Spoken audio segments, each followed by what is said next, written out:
Buonasera dall'Italia. Buongiorno. Italia. Buonasera. Buonasera. Buonasera. Buonasera Italia. Buonasera, ciao. ¿Qué tal? ¿Qué tal por Italia? ¿Cómo van las cosas de la desescalada, del confinamiento? ¿Cómo va la cosa? Insomma, va bene, va bene. Va bene, adesso siamo alla fase 2. C'è più libertà di uscita. Bueno, ¿Y ya os movéis con libertad por la calle? ¿Podéis salir a la calle, veros entre vosotros y demás? Sì, sì. Qué bueno. Manuel Grupo, buenos días. Soy Ibelia Bustos de México. Buenos días. Espero que ya me Ibelia. vean. Sí, sí. Gracias. Creo que sí que Ahora te sí, vemos. ya la activé. Vení. Vení. Vení. Ven. Buenas tardes, Prudenza. ¿Qué tal? Ha chiuso il microfono, ora la chiamo e le dico di Prudenza aprirlo. Sirone. Buonasera. ¿Cómo estáis? Vení. ¿Tienes el micrófono rebelde? Ho acceso, si sente? Sí, sí. Sí. Ahora Ho sí. detto che sto bene, discretamente. Estupendo. Tu come stai? Bien. Aquí con sol. Pero bien, bien. Qua fra poco piove. Veo que tienes ahí atrás una escultura, no sé si es una escultura romana, egipcia, ahí atrás en blanco, en la esquina. Prudenza. Una escultura. Senti, ma dopo che finisce questo corso, ne Sì. inizierai un altro? ¿Cómo? Dopo questo corso, Después del curso. farai un altro corso? Bueno, puede ser. Eh? Puede ser, puede ser. Si sobrevivo a este curso, pues haremos a lo mejor otro. Sí, ¿por qué no? Sono interessanti le lezioni, come Sì. al solito. Bueno, me alegro Io ho que resulten scaricato la así. firma. Tengo a Mickey Mouse aquí. Mickey. Se ve. Un té. Es un té verde cuquicha.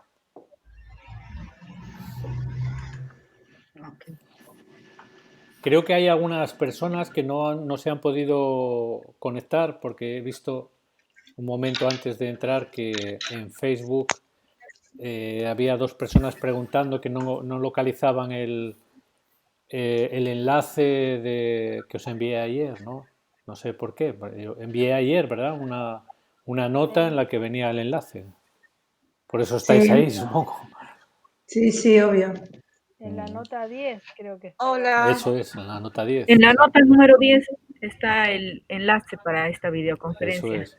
De todas Sí. maneras, yo cada vez que emito una nota, la pongo también en el listado de todos los recursos, donde viene todo el listado de todos los recursos que vamos activando.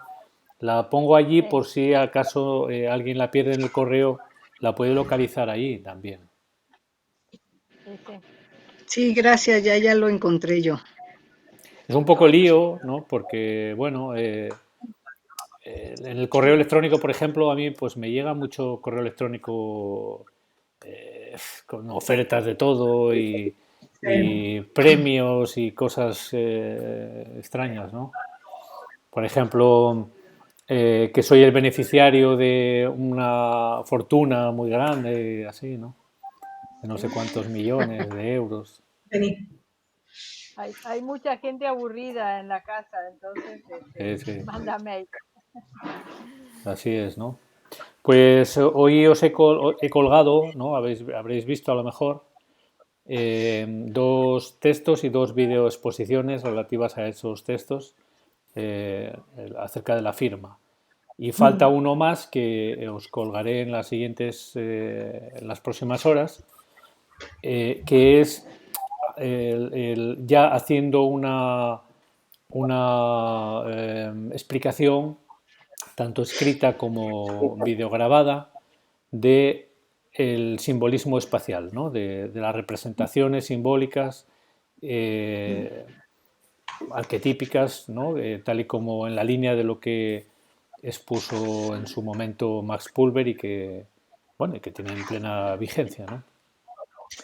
Esto, lo que es el esquema en sí, también está activado ya en la página web, pero voy a hacer una explicación o una reflexión hablada, ¿no? Videograbada sobre el tema. Muy bien. Perfecto. Están muy interesantes todos los materiales. Bueno, me alegro. Yo podría hacer 2 preguntas antes de empezar. Sí.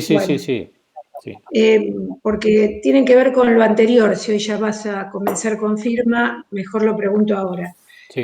Específicamente en uno de los videos que vos grabás a veces en la semana y los ponés en Facebook, creo que estabas respondiendo a 2 preguntas que te habían hecho. Sí. Decís que la métrica no es tan importante, Sí. ¿no? Y yo, bueno, en mi experiencia como grafóloga, cuando a mí me enseñaron primero sin métrica. Entonces a mí me resultaba como muy difícil entender si un texto era, por ejemplo, tamaño grande, mediano, chico. Sí. Porque en realidad son cuantificadores que son comparativos. Cuando yo digo que no son importantes, no quiere decir que no, claro, que no se puedan utilizar como referencias. Eso es una métrica muy básica, Claro. Que sí que es importante tenerla en cuenta, ¿no? Es decir, efectivamente, una escritura muy pequeña es una escritura por debajo de 2,5 milímetros, ¿no? Lo que Claro, es la media, sí. etcétera, ¿no? Eso sí. Yo cuando aprendí eso es lo que a mí me permitió estar segura en esa medición, ¿no? Y darle ya ese valor que se le quiere dar a la grafología ya más científico, de que es medible, observable, comparable, saber si una escritura es alta o es sobrealzada porque ya pasa determinado valor. Entonces sí, es que lo usás, después sí, está todo lo que uno pone de comparativo que tiene que ver el consciente y el inconsciente de la persona, ya escapándonos de la métrica. Eso por un lado, así que bárbaro por aclarármelo. Y lo otro que te quería consultar es sobre, a mí en su momento me prepararon mucho sobre los 7 géneros con sus aspectos y subaspectos, y en ese momento le decíamos las letras reflejas, que después le empezamos a decir formas. ¿Le seguís dando el valor categórico de antaño a esas formas o letras reflejas o no? Le sigo dando el valor, personalmente, pero no categórico. Digamos, si le quitamos el apellido de categórico, entonces estamos de acuerdo, ¿no? Está bien. Creo que, a mi manera de entender, el término categórico es un buen candidato para el destierro dentro del campo de la grafología, ¿no? Sí. Incluso de la psicología y de muchas cosas, ¿no? Porque es muy resbaladizo, ¿no? Muy tramposo, ¿no? Y problemático. Es decir, si yo le doy un valor absoluto o un valor categórico a la significación enlatada o preconcebida a un signo grafológico, a un signo cualquiera, entonces voy muy desviado. Y esto ya lo advirtió en su momento Crépy-Jamin y desde el principio, digamos, los grandes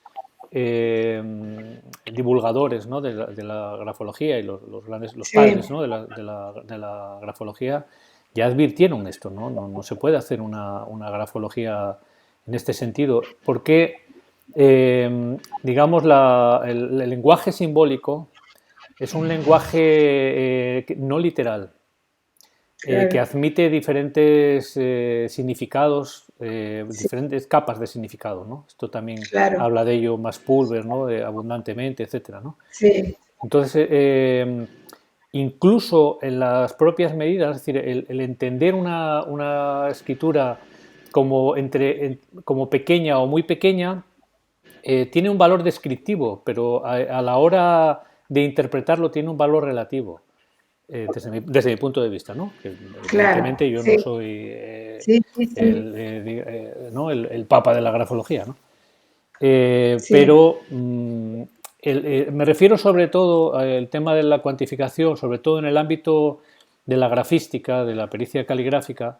Hay informes de personas que siguen aún hoy en día tratando de fascinar con sus informes mediante sistemas que están completamente desautorizados, como por ejemplo el sistema grafométrico, ¿no? El sistema grafométrico es un sistema completamente desautorizado, es decir, se retiró ese modus operandi de diferentes países y tal, porque llevaba a conclusiones completamente erróneas.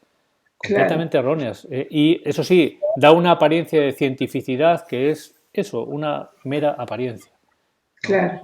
Entonces, está bien tener en cuenta las mediciones, pero darles un valor relativo. Sí, totalmente. Es decir, si yo normalmente estoy, digamos, mi firma, por ejemplo, varía, si hacemos unas mediciones, ¿no? Entre unas medidas y otras, un rango de medidas, ¿no? Eso no quiere decir necesariamente que en un momento determinado no haga una firma yo, es decir, que seguiría siendo una firma válida y auténtica, con una medición que sale de esa norma. Claro. Porque no somos máquinas, no somos máquinas. Es decir, el entramado psicofisiológico que está detrás de una producción autográfica o manuscrita es sumamente complejo. Es muy complejo, igual tan complejo como nosotros, ¿no? Somos complejos, ¿no? Entonces, en ese sentido, es decir, no es que no sean importantes, ¿no? Quizá yo me expresé mal. Es importante, pero no es categórico, no es decisivo, ¿no? Ni mucho menos. Por eso me quedó la duda, por eso la consulta. Sí, bárbaro, sí, muchas gracias, sí. De hecho, en mis trabajos, en mis libros, cuando me ocupo del género o de la categoría tamaño, vamos, nombro las medidas, ¿no? Para entender qué es una escritura muy pequeña, una escritura de tamaño medio, una escritura grande, una escritura muy grande, etcétera. Esto está bien, ¿sabes? Esto es igual que en la inclinación, ¿no? ¿Qué diferencia hay entre una escritura inclinada y una muy inclinada? Digamos, ¿cómo registro esto, no? Ahora, a la hora de la convicción personal y profesional, ¿no? Yo puedo hacer una descripción de, bueno, este escrito, esta firma presenta una inclinación de 130 grados o 135 grados. ¿Qué más da que yo haga una consideración? O sea, a efectos, digamos, a efectos de autenticidad, ¿no? De validar, ¿no? la autenticidad de una firma, ¿qué más me da considerarla muy inclinada o inclinada? ¿Qué diferencia hay entre producir una inclinación de 127 a una de 132? Claro. Eso ninguna. ¿Me entiendes? Eso no tiene ninguna relevancia. Ahora, bueno, pero alguna vez hubo autores que a lo sumo decían como que agudizaba el rasgo, ¿no? Como que era o peor o mejor para qué lado fuera, si fuera positivo o si fuera negativo.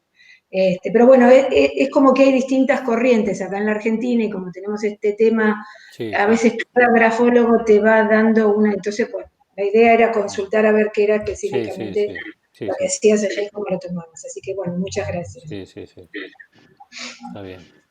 Vení. Buenos días, Manuel. Buenos días.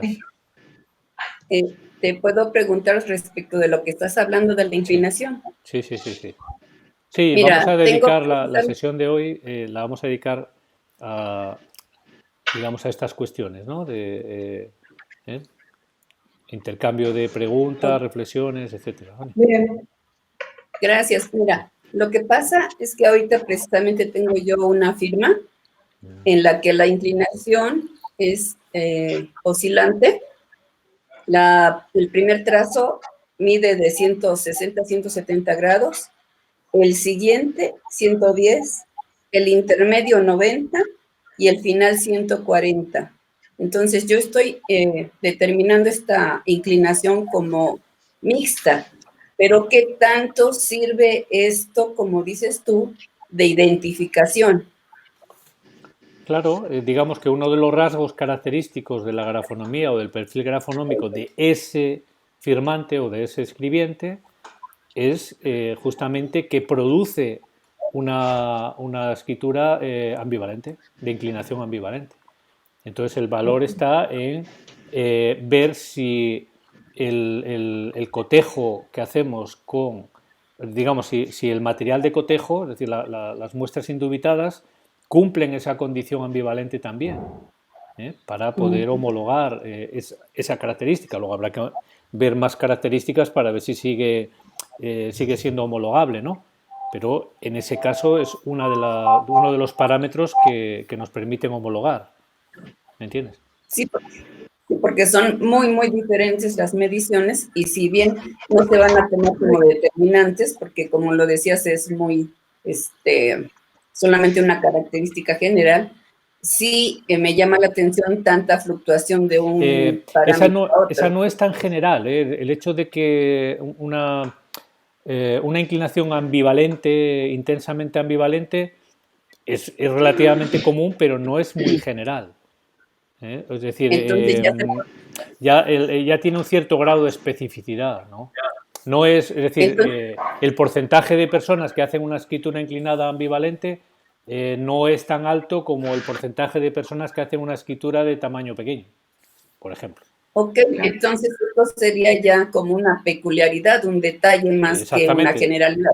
Exactamente. Okay. Por eso, y eso es una de las preguntas que traté de responder el primer día con respecto a las variables dominantes, ¿no? Una variable, no existen variables dominantes por sí mismas, es decir, no hay ninguna variable que tenga el estatus de dominante porque sí, ¿no? Porque se le haya dado, porque lo tenga en sí misma. Digamos, cualquier variable se convierte en dominante cuando aparece en un escrito de una manera especialmente intensa. Entonces, claro, si yo tengo una firma o una nota manuscrita que presenta una inclinación ambivalente intensa, eso es una variable dominante. En esa firma o en esa escritura. Yo puedo darle un grado de relevancia o de importancia, ¿no? Precisamente merced a su especificidad, ¿no? Claro. Entonces, en este caso, digamos, yo la firma que tengo es una persona que se llama María Eugenia. Y la M tiene muy pronunciado en altura el primer montaño, incluso hace la M con 4 en lugar de 3. Y esto ya lo corroboré en 20 firmas. Esa es una peculiaridad. Sí, pero cuidado. Sí, desde luego, ¿no? Pero cuidado porque el inicio de firma o el inicio de palabra es muy manejable por un imitador. Es muy manejable. Es decir, la primera letra, y más una letra como la M, por ejemplo, para digamos, en los inicios de letra y de palabra hay una mayor carga de intencionalidad, una mayor carga de conciencia, ¿no? Está más presente el yo, ¿no? Dice Solange Pelat, ¿no? Entonces,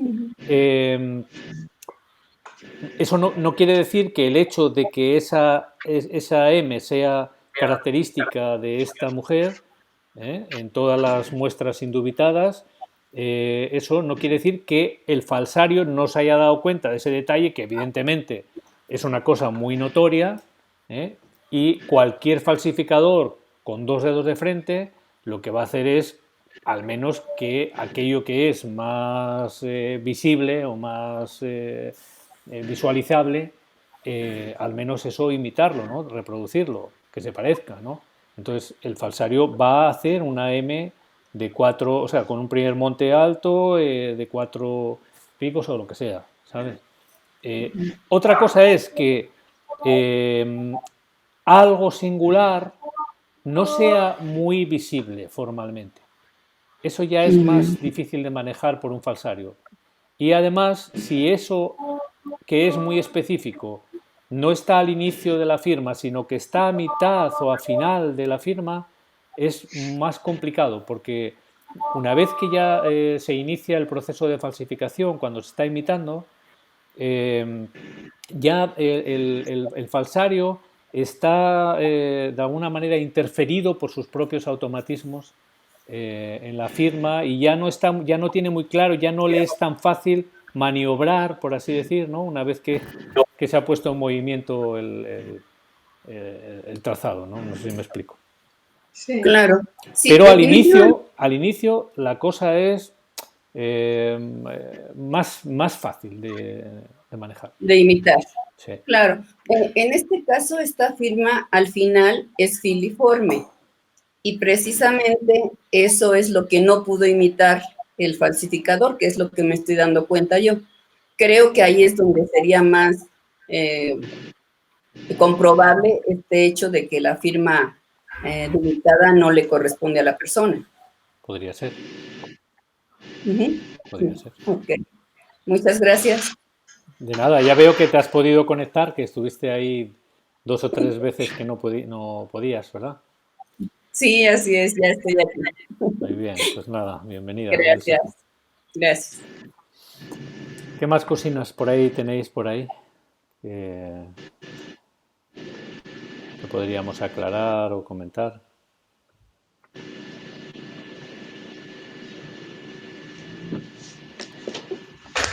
Hola Manuel, soy Marta. Hola Marta. Hola, ¿qué tal?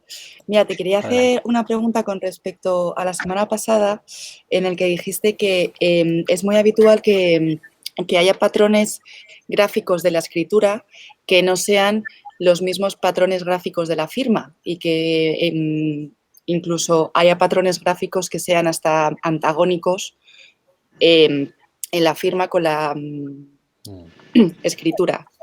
Esto es así, ¿verdad? Esto fue lo que comentaste. Sí, no sé si utilicé la expresión antagónico, pero, vale. Pero sí, realmente... Entonces, sí, perdona. Lo que quiero decir es que es muy común que encontremos que el texto común, ¿no? El texto manuscrito, por ejemplo, presente una inclinación general a la derecha y la firma está inclinada a la izquierda. Que el texto, por ejemplo, presente unas dimensiones, sea ancho y la firma sea estrecha. O que etcétera, ¿no? Es decir, que sea muy pequeño y la firma sea muy grande, etcétera, ¿no? Es decir, que presente una grafonomía diferente, que en principio, si no sabemos que es de la misma persona y se nos presenta por separado, ¿no? De manera aislada, ¿no? Una de otra, podríamos pensar que es de personas diferentes. Esto Entonces, es muy común. No se puede comparar una firma con el texto. Normalmente, a veces sí, pero normalmente no. Entonces, si hay un texto, por ejemplo, que es totalmente dispar a su propia firma, se podría determinar que la persona a lo mejor puede tener una, no sé cómo decir, ambivalencia psíquica o como algo más extremo. No necesariamente. Depende de qué fenomenología grafológica estemos hablando, ¿no? Digamos, en qué consiste esa discrepancia y qué intensidad tiene, ¿no? Pero no necesariamente tiene por qué reflejar un trastorno, una patología o algo desadaptativo, ¿no? Porque estamos hablando de 2 ámbitos diferentes, ¿no? El ámbito escritural, el texto común, representa un ámbito diferente, ¿no? Más relacional, más de conducta, más de habilidades, ¿no? Etcétera, que la firma, ¿no? La firma corresponde a un ámbito mucho más interiorizado, por así decir, ¿no? Y además hay otra cosa, y es que el texto manuscrito suele estar más avanzado en desarrollo, por así decir, más actualizado que la firma. La firma suele estar como más retrasada en cuanto al desarrollo grafoescritural que el texto. Esto es así. ¿Hay por ahí algún altavoz que está abierto? Apagad, por favor, el micro, ¿no? Los que no estéis hablando, ¿no? Decía esto, ¿no? Que la firma suele estar más retrasada en cuanto a su desarrollo porque al ser un automatismo altamente inconsciente o involuntario, ¿no? en su reproducción, siempre el firmante hace lo mismo, más o menos, ¿no? Digamos, reproduce una misma melodía cinética, una misma estructura, un mismo diseño, más o menos, ¿no? Y esto, digamos, le da a la firma un carácter de fijación, por así decir, ¿no? La hace rígida, ¿no? En cierto aspecto, en cuanto al desarrollo, ¿no? Sin embargo, el texto manuscrito es mucho más flexible, ¿no? Es más fluido, es más creativo, está continuamente reinventando. Y esto es como si dijéramos, como si la confección, ¿no? el proceso grafoescritural en el texto común te hace más hábil, ¿no? Para escribir, ¿no? Le da a la psicomotricidad, ¿no? como mayores prestaciones, ¿no? Mayor capacidad, ¿no? Pero en la firma, digamos, volvemos otra vez digamos, al aprendizaje motórico, ¿no? a la memoria implícita y ¡pum! Volvemos, hacemos una regresión, por así decir, ¿no? en el desarrollo grafoescritural, ¿no? Precisamente por eso, ¿no? Porque la memoria procedimental te exige, ¿no? reproducir exactamente esos mismos movimientos que haces siempre desde hace no sé cuántos años, ¿no? Eso, claro, cuando una vez que la firma ya está muy asumida, muy entrenada, ¿no? Y que ya, digamos, se hace sola prácticamente, ¿no? Sin embargo, con el texto no se hace solo, es decir, es como si hubiera que estar continuamente combinando y recombinando, ¿no? Entendido. Dime. Muchas gracias. Manuel, hola, buenas tardes. Buenas tardes. He conseguido entrar. ¿Dónde estás? No, al pulsar. No, ¿perdón? Ah, estás ahí, sí, sí. Te vemos solamente hasta aquí, digamos, hasta ahora un poco más. Pon la cámara es que un poco tengo más la centrada. Ahora. apoyada, ¿vale? Ahora. Que cuando comentas que no debemos comparar el texto con la firma, a ver, yo, hasta donde yo entiendo, en el texto estaríamos viendo un poco más la faceta más social, lo que comentabas antes, y en cambio en la firma la parte más íntima de la persona. Entonces, yo, por ejemplo, una persona puede tener el texto de la carta más inclinado, de manera que habría más sociabilidad, a lo mejor más iniciativa o más decisión, y mi firma, por ejemplo, ser recta, ser vertical, pues a lo mejor socialmente me muestro más abierta de lo que luego soy, y luego en la intimidad, en realidad no soy tan extrovertida ni tan sociable. Digamos que socialmente interpretamos roles, ¿no? Y uno puede estar interpretando un rol de sociabilidad, un rol de ser una persona sociable y comportarse ¿no? desde ese rol, ¿no? Sin embargo, en la firma, el sentimiento que yo tengo de mí mismo, ¿no? mi percepción de mí mismo, ¿no? Bueno, es otro asunto, ¿no? Por así decir, ¿no? Es decir, no es que esté en contradicción o no haya que compararlo ni nada, ¿no? Sino que lo que tenemos que tener claro es que se está aludiendo se está expresando, digamos, como la escritura vista desde el punto de vista grafológico es una autoexpresión, ¿no?, del self, del sí mismo, ¿no? Lo que se está expresando en el texto común y en la firma son dos cosas diferentes, ¿no? Claro, por eso que son como dos facetas de una persona. Claro, por eso puede haber diferencias entre el desplazamiento. Puede haber, no porque haya una... y de hecho el hecho de que las haya también es una fuente de información, Claro. ¿no? Crepié hace esta recomendación, ¿no? Él dice que los contrastes entre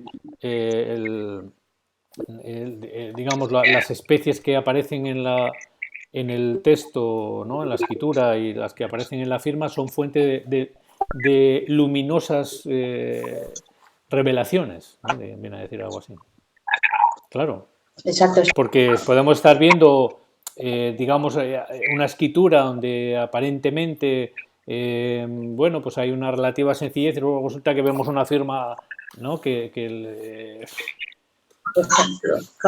es como un pavo real, ¿no? Entonces, eso hay que tenerlo en cuenta. Vale, muy bien, gracias. Digamos que también en la escritura, en el texto escritural, hay mayor enmascaramiento, ¿no? No siempre hay una preocupación por la imagen que se está proyectando, ¿no? Salvo en casos muy puntuales o en escrituras muy puntuales, ¿no?, desde mi punto de vista.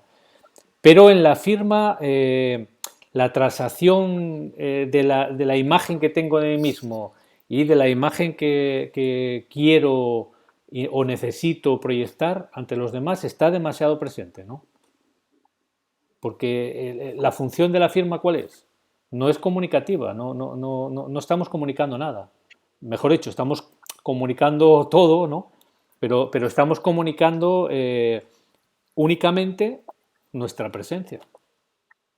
No hay una comunicación de pensamientos, de ideas, no estoy comunicando nada en particular, ¿no?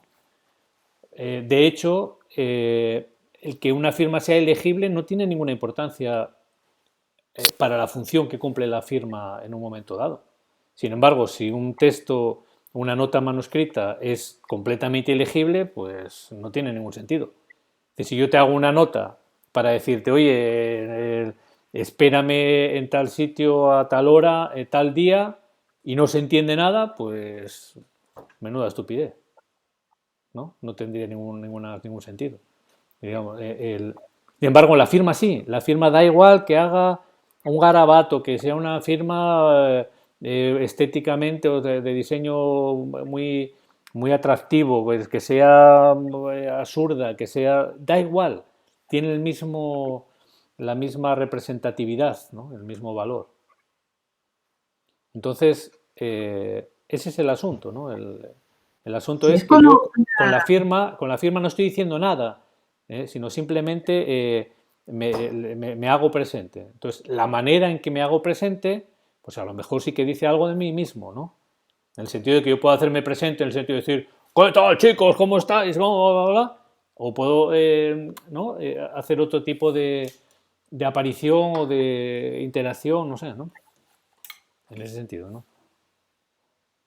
Claro, es como que realmente cuando uno firma está buscando un dibujo, un diseño, una figura con la que nos resonamos, con la que nos sentimos cómodos, y si bien la escritura también, pero en la firma particularmente me ha pasado que hay chicos, adolescentes y jóvenes que al hacer orientación vocacional me dijeron que no tenían firma, que no habían encontrado todavía, y para mí el valor era ese, no se habían encontrado todavía a sí mismos. Claro. Y no había nada que los represente estrictamente. Claro. Y después todos los envoltorios de esas firmas, en donde las rúbricas van como haciendo una nube o un giro o algo como cubriendo y tapándose, ¿no? Cuántas cosas que hay como necesidad de protección en muchas firmas, sobre todo las ilegibles, pero dentro de las legibles incluso. ese gesto de envolvente, ¿no? ¿Es protección? ¿Qué más puede ser? Ya sea ocultamiento de sus intenciones y eso, ¿no? La rúbrica envolvente, ¿te refieres? Sí. Sí, la rúbrica envolvente, primero, es muy común y segundo, tiene, como casi todos los gestos gráficos, es muy polisémico, ¿no? Tiene muchos sentidos, ¿no? O puede tener muchos sentidos, ¿no? En el caso este que comentas, ¿no? De no encontrarse, no encontrar un acomodo, ¿no? Con una firma, etcétera, ¿no? Probablemente la imagen de sí mismo es todavía poco definida, ¿no? Quizás en estas personas, ¿no? Por así decir, es como que el yo no está todavía muy fuera de su enraizamiento, ¿no? No está conectado, por así decir, con su trasfondo, ¿no? Con su matriz, ¿no? O no hay una conexión consciente, ¿no? También encontré un par de firmas en mayúscula de imprenta, que también me llama mucho la atención porque es muy modélico, es muy estructurado, y es una firma. ¿Dónde está la representación en eso, no? ¿Hasta qué punto es una representación de identidad o es realmente un artificio para que justamente no lo conozcamos como la rúbrica envolvente? Yo creo que en todas estas cosas quizás haya que recurrir al principio de Marco Aurelio, ¿no? Aquello que en el silencio de los corderos, ¿no? En un momento dado, ¿no? le dice Aníbal Lecter, ¿no? al agente del FBI, ¿no? Le dice, la otra está buscando, ¿no? Cuál es el perfil psicológico del asesino y tal. Y entonces él le dice, está ahí en el expediente, ¿no? ¿Qué es lo que o sea, alude a los primeros principios, ¿no? A la simplicidad, ¿no? Simplicidad, ¿no? Primeros principios. De cada cosa pregúntese qué es en sí misma, ¿no?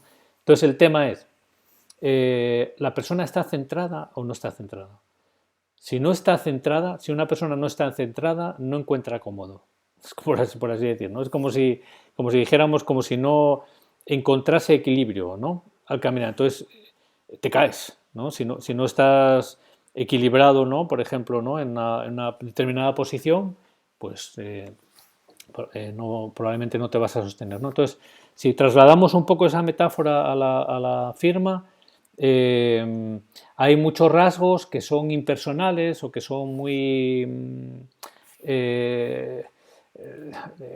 digamos, muy poco expresivos, ¿no? Como lo es la letra de imprenta, ¿no? Que es muy inexpresiva, ¿no? Precisamente lo que era la letra de imprenta, porque ahora ya hay muchas tipografías, ¿no? Con muchas florituras y tal, es inexpresiva precisamente porque la racionalidad, ¿no? Es como es antiemoción, por así decir, ¿no? Es antiemocional, ¿no? No tiene que expresar nada, ¿no? Más que tiene que ser algo completamente aséptico, ¿no? Neutro, ¿no? Entonces, cuando yo utilizo una tipografía que es muy neutra, de alguna manera es posible que yo estoy desconectado de mis propias emociones. Claro, porque es una identidad la firma, y si yo mismo me estoy como engañando a mí mismo, No, estoy poniendo, no me he encontrado, no me encuentro, no he encontrado mi centro, ¿no? Estoy desconectado en mis emociones, ¿no? Y esto seguramente expresa un cierto extravío, ¿no? O una cierta sustitución alternativa de una, vamos a decir, de un sentimiento identitario falso, por así decir, un falso yo, como diría Winnicott, ¿no? Fíjate que el escrito no era en ese tipo de tipografía, entonces no condice una cursiva con una firma en mayúscula. Exacto, peor todavía, entonces. Es decir, ahí es donde, por ejemplo, vemos lo interesante que es el contraste entre el texto y la firma, porque precisamente, ¿no? Es decir, el salto al ámbito identitario, al sentimiento de sí, no se puede hacer peor, en ese caso, ¿no? En este caso que comentas, ¿no? En el sentido de que, digamos, salto allí a donde más carga afectiva debería haber, a una menor carga afectiva, ¿no? Es decir, es como que es un salto a la nada. Y cuando el informe se hace un profesional, es un poco más fácil explicar esta discordancia, pero cuando es a la persona que no tiene que hacer la devolución, es un tema, porque Claro, tengo claro. que... Sí, es una ciencia en sí misma, el comunicarlo, ¿no? ¿Cómo expresárselo para que le diga lo que es y no le esté ocultando, pero que a su vez la persona, bueno, no se sienta rechazada, afectada, molesta con ese concepto y lo puede incorporar, ¿no? Mi política al respecto es la siguiente. Bueno, me imagino que es muy general que cuando alguien sabe que tienes nociones de grafología y demás, pues por un lado te asedian para preguntas, ¿no? Que les mires la firma o la escritura, que les digas algo y tal. Incluso a veces cuando a lo mejor te invitan a un programa de radio o de televisión, pues todo el estudio luego pasa por allí para que les digas algo de la firma y en fin, todo esto, ¿no? Entonces, en determinado momento yo me hice la siguiente reflexión. Mira a ver, me dije a mí mismo, ¿no? Por así decir. Mira a ver qué es lo que te está preguntando o demandando esa persona. Porque hay personas que realmente no te están preguntando que les digas lo que ves, sino que les digas algo, ¿sabes? Que les des una palmadita en la espalda. Bueno, pues entonces le das una palmadita en la espalda, le dices, ah, mira, sí, aquí, hombre, se ve que eres una persona muy temperamental, ¿no? Joder, cualquiera te discute contigo y ala, ya, ¿no? Hay personas que a lo mejor en la demanda lo que te están preguntando es, oye, en esta manera de escribir que yo tengo, que me llama la atención, que siempre hago esto y tal, ¿no? ¿Ves algo? ¿Sabes? Es decir, si la pregunta tiene otro calado, ¿no? Pues a lo mejor sí te puedes permitir, ¿no? Porque la receptividad, incluso si tienes que hacerle un comentario más delicado, seguramente la receptividad es mayor, ¿no? Y es más fácil, ¿no? Te sirve más en bandeja la posibilidad de ser sincero, ¿no? De franco, ¿no? Decir, oye, pues mira, me parece esto, aquí parece que hay un conflicto con esto o tal, ¿no? Pero en general la gente no tiene ningún interés en saber de sí mismo. Esto es falso, ¿no?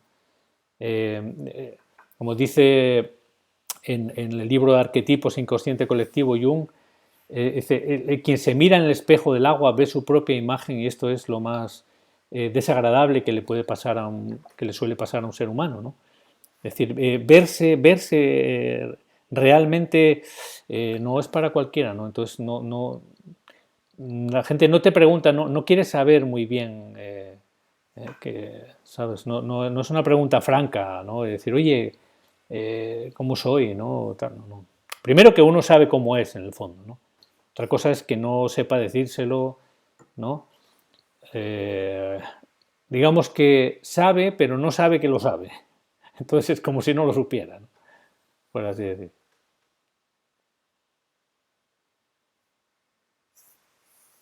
Gracias. Yo sigo aquí con Mickey Mouse. Manuel, ¿qué tal? Soy Ibelia, ¿me escuchas? Sí, ¿qué tal, Ibelia? Oye, yo tengo varias dudas. Yo no soy grafóloga. Me brindaste la oportunidad para escuchar, para aprender. Sin embargo, en el método o en cualquier país, la firma ya tiene a partir de los 18 años una jerarquía legal. Sí. Si a mí ya no me gusta mi firma, o a veces depende de mi estado de ánimo, si estoy de buenas, de malas, enojada, la pongo recta, la giro, la muevo, nunca la hago para abajo. Sin embargo, tú has dicho o has comentado que debe de ser evolutivo. ¿qué es lo que debemos de hacer con nuestra firma si ya no se puede modificar legalmente? Bueno, se puede ¿Sí me modificar, lo que pasa que es problemático, ¿no?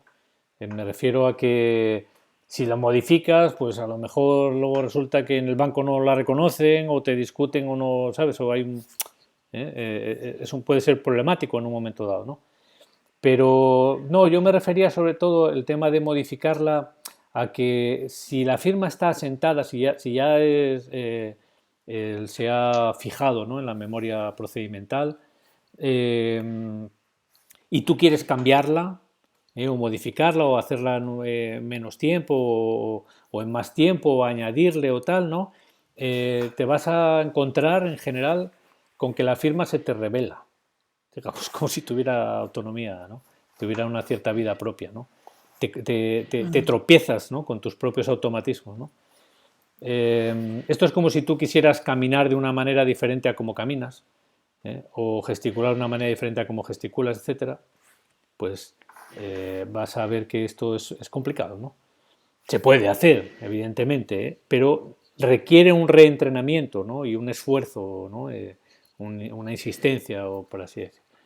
¿Qué hay que hacer con la firma?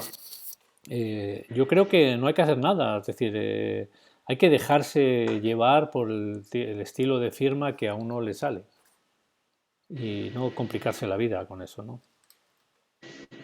Okay. Es como si fuera un sello ya de los que nos dan, compramos en la papelería, ese es mi sello, esa es mi Sí. firma, y ya no puede evolucionar, ¿no? Puede evolucionar, pero por sí sola. Ya va a evolucionar ella. Cuando tú en determinado momento tú vas a darte cuenta de que tu firma ha cambiado, pero no la has cambiado tú, ha cambiado ella. Igual que la escritura, ¿no? Es decir, la escritura va evolucionando, se va transformando, pero ella sola.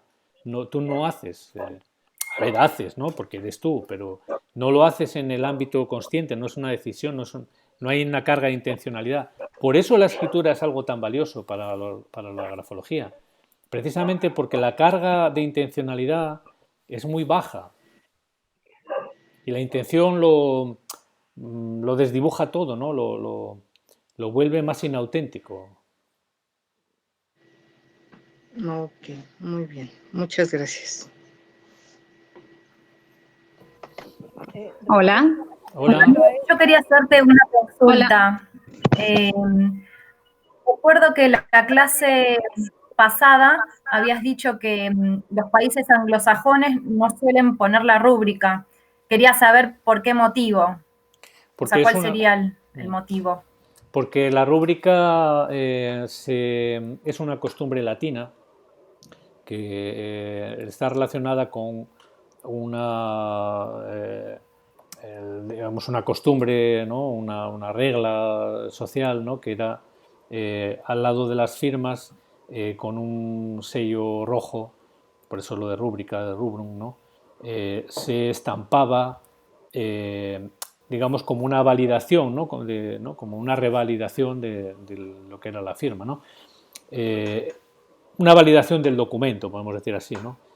En ese sello rojo solía llevar la inscripción de firmavit, recognovit, scripsit, firmavit, recognovit, ¿no? Es decir, escrito, firmado, reconocido, tal, ¿no? Bueno, esto pues tendría muchas variantes, se estiló durante un tiempo y tal, pero en el mundo anglosajón, pues esto pues no tuvo la misma, digamos, la reminiscencia de que algo se hacía al lado de la firma, ¿no?, acompañando a la firma y que le daba, ¿no?, un cierto, una cierta validez, ¿no?, ¿no?, la reforzaba y demás. Esto es algo como que es más de lo inconsciente colectivo del mundo latino, ¿no? Entonces, el mundo anglosajón, los países de influencia anglosajona, sí que se hace, pero muchísimo menos, muchísimo menos. Esta es un poco la explicación que yo tengo, ¿eh? A lo mejor hay seguramente algunas otras razones, ¿no? No sé, tenemos por ahí a Prudenza Girone, que a lo mejor sí que ella, o Antonia, ¿no?, Antonieta, u otros, vamos, si queréis comentar algo al respecto. Hola Manuel, buenas tardes. Hola. Hola. ¿Dónde estás? Hola, buenas tardes. Pau Salomón, acá. Sí, ahora. Estoy saludando. Sí. Hola. ¿Qué tal? Mucho gusto. Es la primera vez que puedo conectarme con la cámara porque me he pasado al celular directamente, porque en la computadora no he podido. Si ponía la cámara se me borraba la imagen, se iba el sonido, así que mucho gusto. Ya ves que Saludos a todos. con el teléfono es perfectamente factible también. Sí, mejor, corre mejor. Bien, mi pregunta es con respecto al análisis grafológico de la firma propiamente o de la firma en comparación con su texto, claramente. ¿Qué sucede cuando nos encontramos con una persona que tiene muy poco desarrollada, digamos, la escritura, su caligrafía muy poco desarrollada, una persona adulta, por ejemplo, ¿no? Pero que escribe como un niño y nos encontramos con una firma que es, por ejemplo, una X, una cruz, que me ha pasado de recibir firmas que son como, o algo muy, una S, cosas muy sencillas, porque bueno, obviamente no tiene tanto desarrollo de la caligrafía, entonces la firma también es algo, o un círculo, me ha pasado de recibir algo así. Entonces, ¿qué sucede en ese momento con respecto al análisis? E incluso una persona que por ahí tiene una discapacidad o en un sentido, por ejemplo, una limitación en cuanto al desarrollo o problemas evolutivos mentales, digamos. Sí. O sea, que escribe, escribe y firma, pero bueno, en una situación fuera de lo normal, entre comillas. Sí. Entonces, ¿qué puede hacer uno frente al análisis en una situación así? O sea, ¿lo tomo, no lo tomo, lo analizo, no lo analizo, cómo? Porque son casos raros, digamos. Desde mi punto de vista, para poder hacer un análisis grafológico, se necesita que la escritura tenga unos mínimos de desarrollo grafoescritural, ¿no? Es decir, un mínimo de organización. Es decir, si la escritura no está suficientemente automatizada, si no hay la suficiente solvencia grafomotriz, simplemente no es analizable. Es decir, se puede analizar para cotejar y validar si ha sido hecha o no por una persona desde el punto de vista más psicofísico, ¿no? Pero desde un punto de vista psicológico, los fenómenos que vas a encontrar en esa escritura no son expresión de su psiquismo y de su personalidad, sino que son fruto de la torpeza o de movimientos que están limitados por su incompetencia grafomotriz. ¿Me entiendes? Entonces, si no hay suficiente desarrollo, no hay posibilidad de análisis grafológico de calado, ni mucho menos. Entonces yo simplemente no... a lo mejor puede ser que haya... que puedas hacer algunas inferencias o sacar algunas conclusiones muy básicas, ¿no? Pero ya, digamos, hasta ahí, ¿no? Es decir, cuanto más evolucionada, más desarrollada, más automatizada esté la escritura, hay mayor expresividad y mayor posibilidad de hacer inferencias de calado. Bien, comprendo. Ok, muchísimas gracias.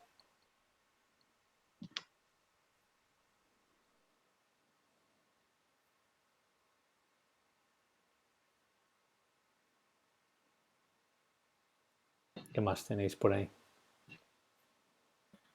Hola, Manuel, otra vez yo. Sí. Estabas comentando respecto de la rúbrica, por lo menos en la firma personal, mi rúbrica era muy larga, de derecha a izquierda y regresaba a derecha. Esto hace más de 30 años. Y ahorita al pasar de todo lo que va uno aprendiendo, de lo que va uno haciendo en su vida cotidiana, me doy cuenta de que ese trazo ya se hizo pequeñísimo, es una pequeña línea que hago al final nada más de mi último apellido, porque mi firma es legible. Esto denota esa evolución gráfica de todo lo que va uno haciendo a lo largo de la vida, y por eso es que puede uno hacer estos cambios sin que se dé uno cuenta. De repente yo no me había percatado de eso cuando hago comparación de mi firma de hace años a la de ahorita, veo que ese rasgo tan grande ya quedó casi desaparecido. Pero ahí tienes, ¿no? Como quien produce el cambio es el sí mismo, no es el yo. Digamos, el cambio verdadero, el yo puede hacer cambios, pero son cambios de prestidigitación, digamos, son cambios de mano, son cambios trucados, ¿no? Digamos, el cambio genuino, el cambio natural, es un autocambio, vamos a decir así, ¿no? Y en ese caso, seguramente que la rúbrica subrayante, digamos, haya perdido su función, ¿no?, de reforzar la personalidad, ¿no?, y se haya transformado en un pequeño trazo, no significa seguramente otra cosa que hay mayor fortaleza yoica y que el yo está más enraizado en su psiquismo, digamos, en el centro de la psique, ¿no?, en lo que Jung llama el sí mismo, ¿no? Por lo tanto, la estructura, digamos, la personalidad es más autosuficiente en el mejor sentido de la expresión, ¿no? ¿Sabes? No necesita tanto refuerzo externo, ¿no? Digamos, se basta más a sí misma, ¿no? Claro. Y en este caso, digamos, pasando de nuevo a la firma que te comentaba yo, tiene una rúbrica con varios bucles grandes, y la dubitada nada más son rayones, o sea, el desenvolvimiento gráfico es totalmente distinto. A mí me llama mucho la atención, como decías tú, que siendo un trazo que va al final de la firma, el falsario no haya podido realizar ese tipo de imitación como lo hizo al inicio de la firma. Al final ya digo que es más difícil, ¿no? Porque ahí ya trae una inercia, ¿no?, la elaboración de la firma, y es más difícil. Entonces... Claro.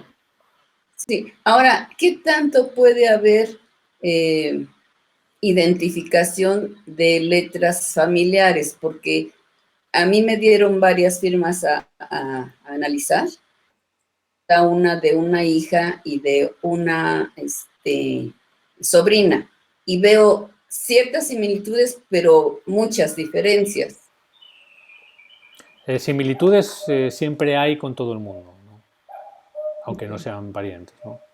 Y diferencias también, evidentemente, ¿no? Pero no es tan extraño encontrar similitudes porque compartimos muchas más cosas de lo que pensamos, ¿no? Entonces, bueno, seguramente si lo que estás es planteando la cuestión de la contaminación, de que existan algunos rasgos que sean muy específicos y demás, ¿no?, en un entorno familiar, probablemente eso sea más probable con una hija que con una sobrina, ¿eh? Okay. Normalmente, vamos. Sí, claro, sí, definitivamente es lo que encontré yo, más cuestiones directas, digamos, pero sí me llama un poquito la atención esto. Gracias. Rosana, ibas a preguntar algo, ¿no? Ibas a comentar algo, creo. Rosario. Activa el micro, que no se te está oyendo ahora. ¿Ahora? Sí, ahora sí. Bien. Quiero volver precisamente a esto, porque recién dijiste que uno, como que la firma cambia por sí misma.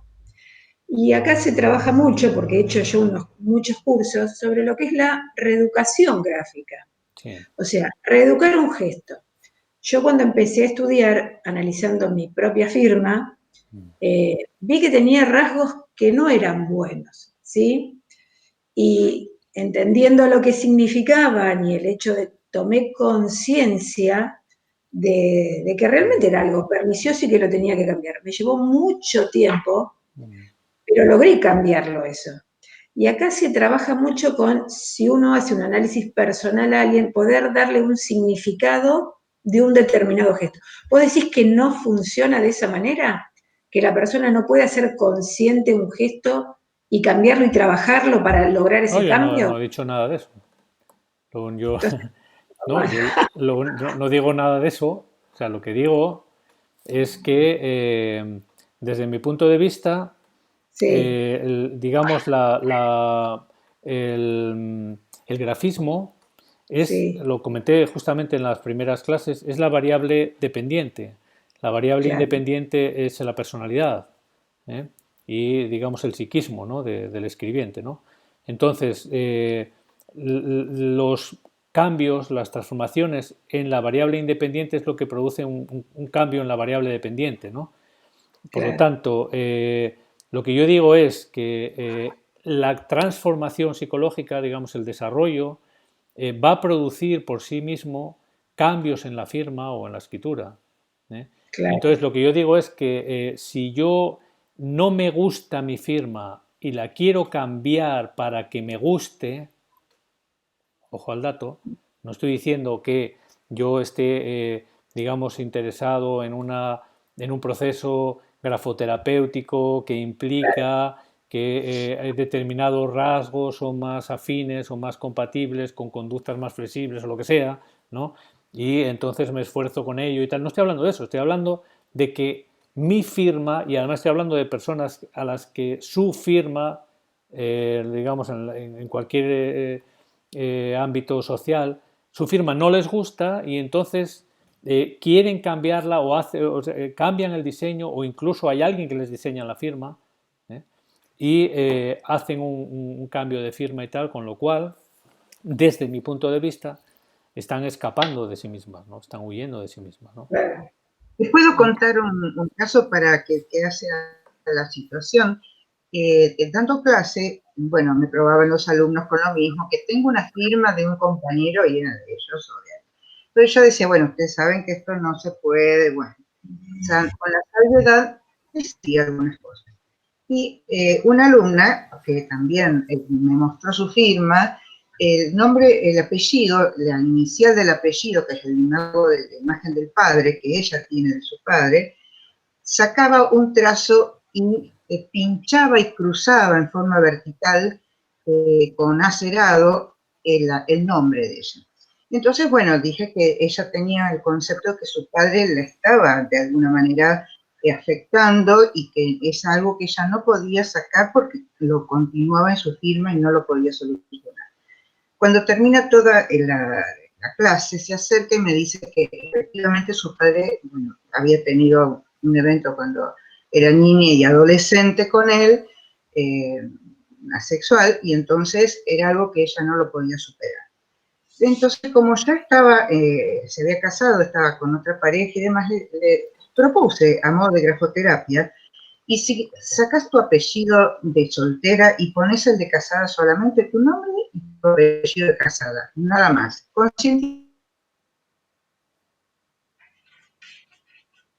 Ay, se me cortó. Sí, se nos ha congelado tu imagen. Se congeló. Qué lástima. Hemos dejado de escuchar. Vení acá. Te hemos dejado de escuchar, no sé si es un problema de tu conexión. Utilizando el hecho de que esa parte de poca, sí, tengo poca conexión. ¿Ahí se escucha? Sí, ahora sí. ¿Se oye? Bueno, el punto es que yo ya, después uno se olvida de estas cuestiones y a los 15 días viene muy contenta. Viene muy contenta y me dice, vos no sabés, dice, qué bueno, porque hice lo que me sugeriste y fue una liberación enorme y fue una alegría enorme, porque me siento totalmente como que pude manejar mejor esa situación que había tenido con su padre y había trabajado desde el afuera hacia adentro, como un aprendizaje, este hecho y sacó esa carga. Y me pareció espectacular como confirmación de que realmente a veces uno piensa, ¿será válido o no? Sí, ¿no? pero tú fíjate que en realidad ella estaba arrancándose, digamos, es una operación aparentemente externa, pero es una operación interna realmente. Es decir, ella hace una operación interna que la lleva a tomar conciencia, ayudada por ti en este caso, a mi entender, de que quite también esta, ¿no? Haga esa transformación también en la firma, ¿no? Pero que haga esa transformación en la firma para interno. Y por sí. esto, ¿no? Para Digamos, un sentido, sí. Claro, digamos, haz una maniobra que, digamos, tenga un reflejo externo ahí también, ¿no? Pero es diferente en este, o sea, a mi entender, vamos, ¿no? Sí, Y desde sí, luego, sí, ¿no? Sí, sí, por supuesto que sí, ¿no? En el fondo yo creo que lo importante es cuál es el circuito de trabajo, ¿no? O sea, la firma muestra el yo íntimo. Yo no puedo cambiar mi yo íntimo porque quiero. Lo puedo cambiar si hago un trabajo para cambiarlo. Claro. Entonces, ahí se va a cambiar la firma. Claro, O en este caso, pero ya con un, claro, no porque me guste. Esa a mí me quedó muy, muy claro con esa eso descripción es. que dio el profesor, que esto porque me guste. No es por Además, gusto. además que efectivamente el agente del cambio no está en la manipulación de la escritura, en este caso. El agente del cambio está en que yo me doy cuenta de un proceso, ¿no? Que ya no tiene vigencia en mí o que ya de alguna manera estoy a punto de superar, ¿no? Porque, digamos, tiene vigencia en mí en la medida en que yo no me doy cuenta, ¿no? En la medida en que no soy consciente de ello, ¿no? En la medida en que soy compulsivamente obligado desde dentro de mí mismo, ¿no? A funcionar de determinada manera, ¿no? Pero en la medida en que yo no me siento ya identificado con esta manera de proceder, con esta manera de funcionar, con esta manera de ser, y en esta medida en que yo tomo conciencia de ello, entonces, por así decir, la variable independiente, que es mi, ¿no? mi interioridad, está modificando la escritura. Entonces, ahí sí yo puedo hacer el cambio en la escritura. Pero el cambio en la escritura ya está producido dentro de mí. Simplemente yo lo que hago es materializarlo, por así decir, ¿no? Pero no es un acto mecánico, no es algo que yo cojo, modifico ciertos trazos o ciertos rasgos escriturales para que eso produzca un cambio en mi interioridad. Esto creo que es erróneo, ¿no? Sí, sí, Si se sí. entendiese así, vamos, ¿no? Que entiendo Sí. que no se entienda así, ¿no? Precisamente por eso, porque la escritura es expresión de, no es, no es la variable independiente, ¿no? No. Claro, en mi caso era expresión de todo lo que me estaba pasando a mí en ese momento, Claro. o yo sentía Exacto, totalmente exacto. inconsciente, porque yo en ese momento no era consciente de lo que significaba. Y de alguna manera tal vez yo llegué, no sé, digo yo, a estudiar grafología para tomar conciencia de esto, Sí, y sí. bueno, y también estaba lista para todo ese cambio, que me llevó un tiempo, no fue una cosa inmediata, que dije esto, lo saco y ya está. Pero bueno, logré ese cambio y lo he visto en gente que que los pude asesorar de alguna manera, como la colega contó en su caso, y se sienten como mucho mejor. Tal vez estaban justo esperando ese momento para poder hacer ese cambio, ¿no? Eso era lo que quería decir. Sí, sí, sí. Realmente, digamos, la inteligencia arquetípica, ¿no? La inteligencia del sí mismo, ¿no? Se vale de cualquier cosa, vamos a decir así, ¿no? Para producir el cambio, ¿no? Claro. Y naturalmente la escritura no lo digo en el sentido que la escritura sea cualquier cosa, ¿no? Sino que la escritura es algo muy complejo y que tiene mucho que ver, ¿no? Con una habilidad, ¿no? Que tiene mucho que ver también con el propio desarrollo filogenético, ¿no? de la especie, ¿no? Es decir, los animales no saben escribir, ¿no? Nosotros hemos aprendido y hemos desarrollado la capacidad de escribir porque tenemos habilidades ¿no? en el ámbito neuronal, ¿no? Que la hacen posible, ¿no? Entonces, claro, es una, en este sentido, pues, en fin, ¿no? Es una palanca interesante, ¿no? También, ¿no? Para llegar, ¿no? A nosotros mismos, ¿no? Sí.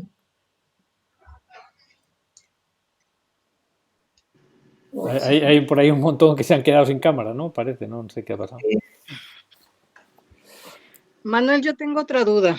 Venga. Soy Ibelia. ¿Qué tal, Belia? ¿Se puede? Sí, se puede. Adelante, pase. Mira, la compañera estaba comentando que qué tipo de análisis grafológico puede hacer.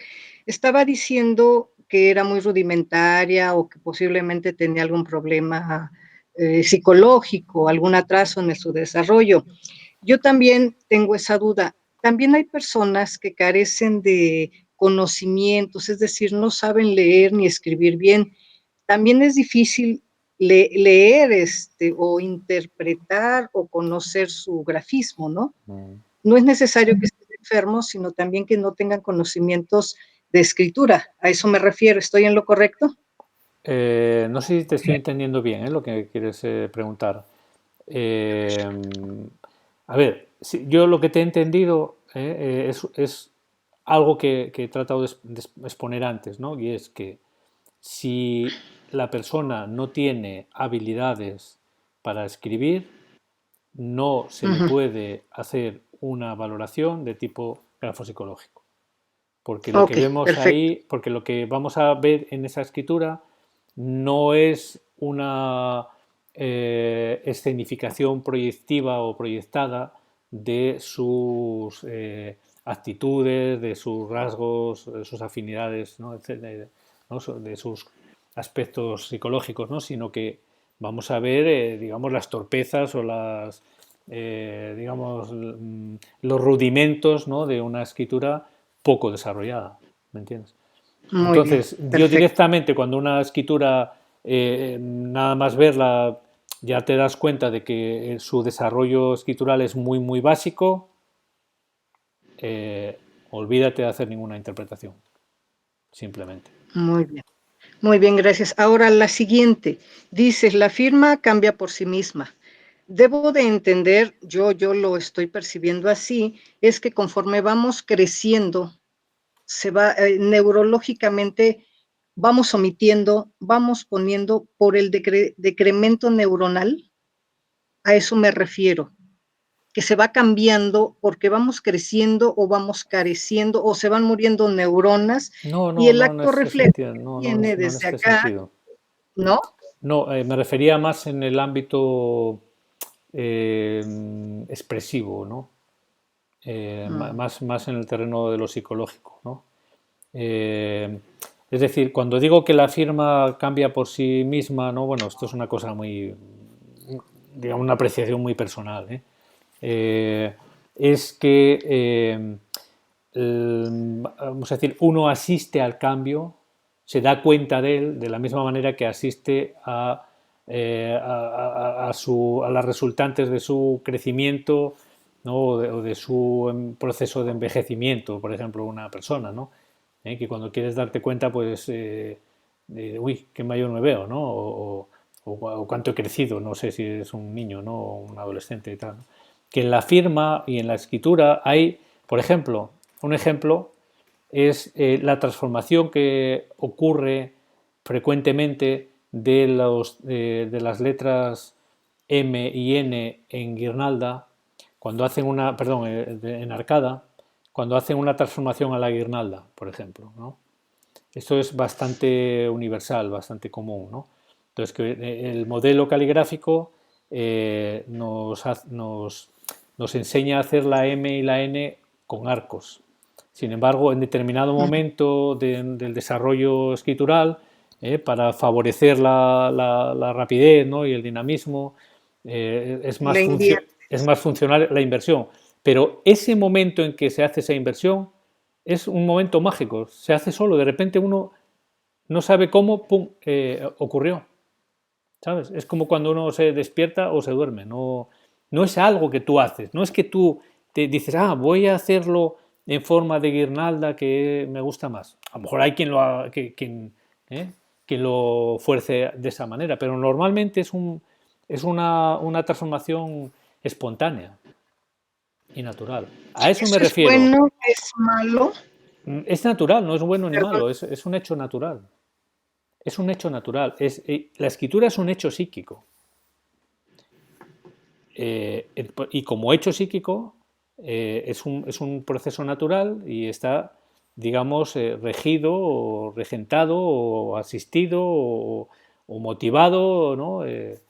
Generado por, digamos, por una serie, un complejo de factores, ¿no?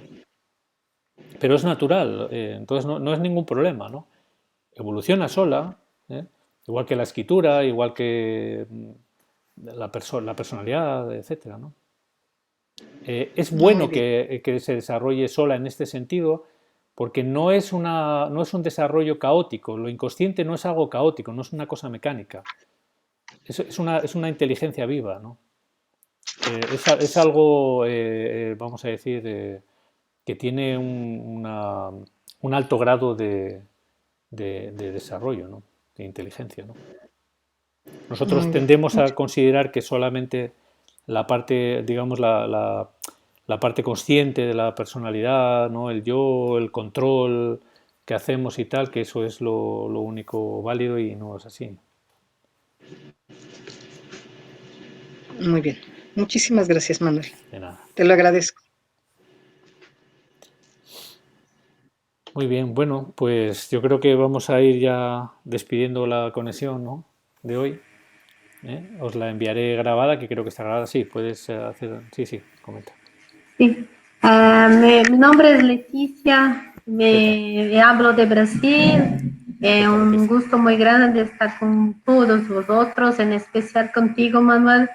Tengo todos sus libros, me falta solo uno que es de Anima Mundi, pero todos los otros los tengo, es un honor enorme.